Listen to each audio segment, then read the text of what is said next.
Gurugram pollution कूड़ा निस्तारण व सीएनडी वेस्ट को लेकर हुई मीटिंग के विरोध में उतरे आरडब्ल्यूए डीसी के माध्यम से सीएम को सौंपा ज्ञापन। लाखों रुपए खर्च करने के बाद भी साइबर सिटी का बुरा हाल। सड़कों पर लगे कूड़े के ढेर, बयान कर रहे हैं अधिकारियों की लापरवाही। बंद कमरे में मीटिंग आयोजित कर की जा रही खानापूर्ति, जबकि सीएनडी वेस्ट को लेकर होने वाली मीटिंग में आरडब्ल्यूए के अधिकारियों को बुलाने का है नियम। शहर की एक भी आरडब्ल्यूए को नहीं पता कब हुई मीटिंग।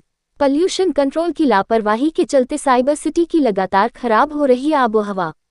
डीसी निशांत कुमार यादव ने आरडब्ल्यूए को दिया आश्वासन, सीएम के समक्ष उठाएंगे मुद्दा। पॉल्यूशन कंट्रोल बोर्ड के चेयरमैन राघवेंद्र राव ने बीती 10 अप्रैल को सीएनडी वेस्ट, गार्बेज और पॉल्यूशन को लेकर एक मीटिंग आयोजित की थी। इस मीटिंग में गुरुग्राम की एक भी आरडब्ल्यूए को आमंत्रित नहीं किया गया। इसको लेकर गुरुग्राम की आरडब्ल्यूए का गुस्सा फूटा है। साइबर सिटी की लगभग 62 आरडब्ल्यूए के पदाधिकारी लघु सचिवालय स्थित डीसी ऑफिस पहुंचे और रोष प्रकट करते हुए हरियाणा के मुख्यमंत्री के नाम डीसी को ज्ञापन सौंपा।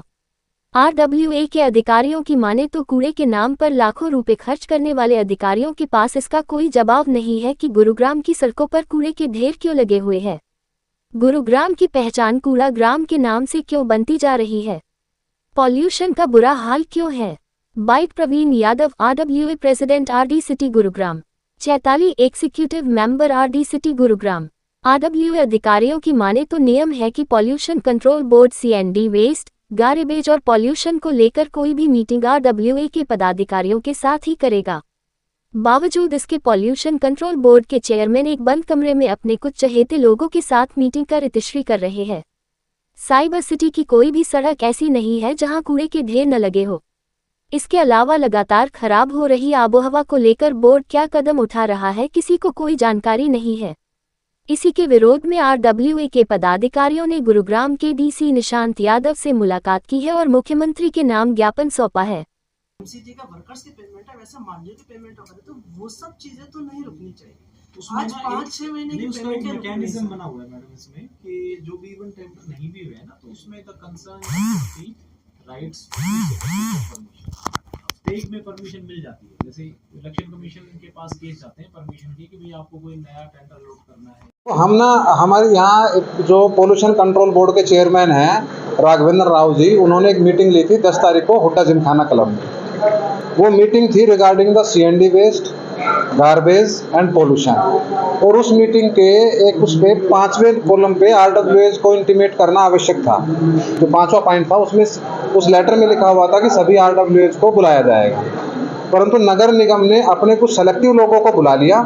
और यहाँ आज हमने जो डीसी साहब को उनके मार्फत सीएम साहब को ज्ञापन दिया है, उसमें तकरीबन 65 से 70 आरडब्ल्यू ने सिग्नेचर किए हैं। और अभी यहाँ आप देखो, मेरे ख्याल से हम 40-50 आरडब्ल्यू यहाँ पर मौजूद भी हैं। किसी भी आरडब्ल्यू को कोई इन्फॉर्मेशन नहीं थी। तो भ्रष्ट अधिकारियों ने अपने आप अपने सेलेक्टिव लोगों को बुलाया, उनकी होगी कोई अपनी सेटिंग है कुछ लोगों के साथ, उनको बुलाया, मीटिंग की, एक बंद कमरे में मीटिंग की और चेयरमैन साहब के सामने एक फेक रिप्रेजेंटेशन प्रेजेंट कर दी। तो आज हमने डीसी साहब की मार्फत सीएम साहब को ज्ञापन दिया है कि इस तरह की मीटिंग्स जो अगर कोई देखो सरकार या कोई बोर्ड है वो पब्लिक वेलफेयर के लिए है, लोगों से जुड़े मुद्दे उठाने के लिए है, तो उसमें लोगों को इन्वॉल्व करना आवश्यक है, तभी गुरुग्राम का भला हो सकता है।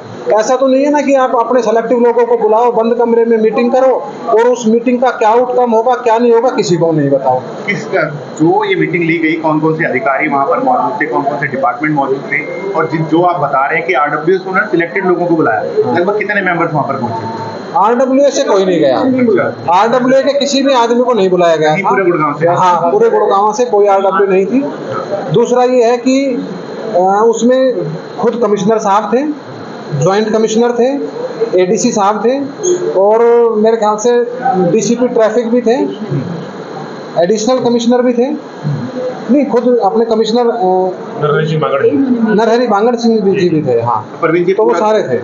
पूरा गुड़गांव जो है वो पूरा ग्राम बन चुका है, तो ऐसे में अब क्या कुछ एक्शन लेंगे आप? डीसी साहब से आप मिल चुके हैं, क्या कुछ आश्वासन दिया गया आपको? डीसी साहब ने हमें बिल्कुल ये आश्वासन दिया है कि एक तो जो ये मीटिंग हुई है उसके चेयरमैन साहब से बात करेंगे और ये मीटिंग दोबारा बुलाई जाएगी ताकि उसमें सभी आरडब्ल्यूएस को इन्वाइट किया जाए और सभी लोग अपनी बात रख सकें और गुरुग्राम के इस कूड़े के निस्तारण के लिए नगर निगम की क्या योजना है वो निगम सबके सामने लेके आए।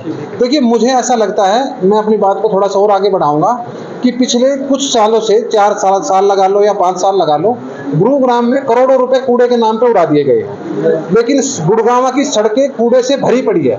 गुड़गांव के इतिहास में जितना बुरा दौर आज गुड़गांव देख रहा है कभी नहीं देखा गुड़गांव। इतना पैसा खर्च करने के बावजूद आज अधिकारियों के पास कोई जवाब देने को तो है नहीं, इसलिए बंद कमरे में अपने सिलेक्टेड लोगों को बुला के वो मीटिंग कर रहे हैं। और डीसी साहब ने हमें यह भी आश्वासन दिया है कि इस मामले में सीएम साहब के साथ भी हमारी मीटिंग होगी ताकि हम अपनी बात सीएम साहब के सामने भी रख सकें। इसके अलावा क्या कुछ और मुद्दे रहे आपके मेमोरेंडम में?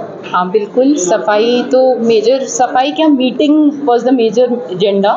उसके बाद सेकेंडली हम लोगों का दूसरा एजेंडा ये था कि जो ये अभी 2 महीने पहले हमारे एक RWA प्रेसिडेंट के बिना कुछ सोचे समझे FIR कर दिया था एक डॉग बाइट के केस में। एक RWA जो होती है, एक चुनी हुई एक रिप्रेजेंटेटिव होती है, उसको जाना पड़ता है, इस तरह के सिचुएशंस में उसको जाना पड़ता है।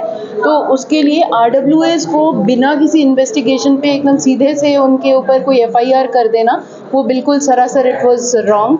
तो उस पर भी हमने रिप्रेजेंटेशन दिया है, जिसपे DC सर ने बहुत मतलब ही जेन्युइनली ही thought that this is the right thing.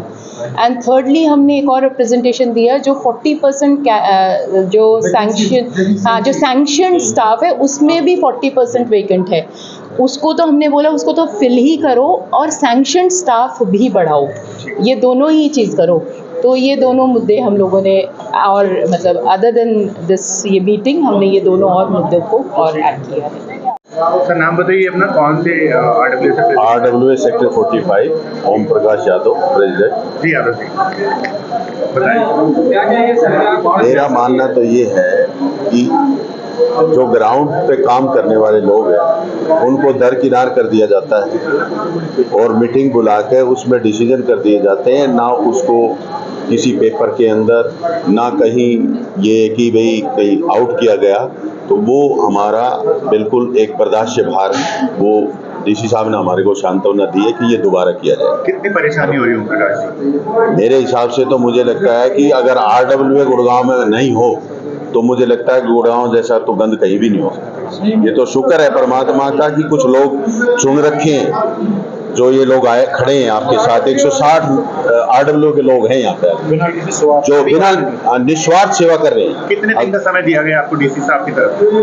कितने दिन में? क्लीनिंग के बारे में तो देखो हमारे को अभी सांत्वना मिली है, हमने CM साहब का भी टाइम मांगा और ये सारी चीजें हम आगे भी लेके जाएंगे। मीटिंग का क्या बोला गया आपको? आपने मैक्सिमम की दोबारा मीटिंग करवाई जाए 10-15 दिन के अंदर हो जाएगी दोबारा मीटिंग।